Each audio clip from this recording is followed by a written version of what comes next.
Linear search is an algorithm we can use to find an element in an array. An algorithm, recall, is a step-by-step set of instructions for completing a task.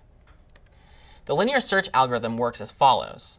Iterate across the array from left to right, looking for a specified element.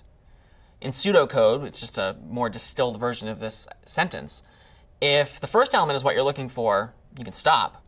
Otherwise, move to the next element and keep going over and over until you find the element or you don't. So we can use the linear search algorithm, for example, to find the target value 9 in this array. Well, we start at the beginning. If it's what we're looking for, we can stop. It's not. We're not looking for 11. So otherwise, move to the next element. So we look at 23. Is 23 what we're looking for? Well, no. So we move on to the next element and the next element. And we keep going through this process over and over and over until we land on a situation like this. 9 is what we're looking for. And this element of the array its value is 9. And so we found what we're looking for. And we can stop. The linear search has completed successfully. But what about if we're looking for an element that's not in our array? Does linear search still work? Well, sure. So we repeat this process starting at the first element. If it's what we're looking for, we can stop. It's not. Otherwise, we move to the next element. And we can keep repeating this process, examining each element in turn, hoping that we find the number 50.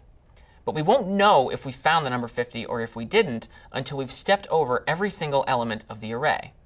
Only once we've done that and come up short can we conclude that 50 is not in the array. And so the linear search algorithm, well, it failed per se, but not in the sense that it was unsuccessful in doing what we asked it to do. It was unsuccessful in as much as it didn't find 50, but 50 wasn't in the array. But we have exhaustively searched through every single element. And so while we didn't find anything, linear search still succeeds even if the element is not in the array. So what's the worst case scenario with linear search? Well, we have to look through every single element, either because the target element is the last element of the array, or the element we're looking for doesn't actually exist in the array at all. What's the best case scenario? Well, we might find the element immediately.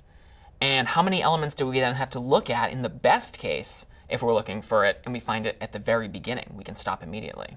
What does this say about the complexity of linear search? Well, in the worst case, we have to look at every single element. And so it runs in O of n in the worst case. In the best case, we're going to find the element immediately. And so it runs in omega of 1. I'm Doug Lloyd. This is CS50.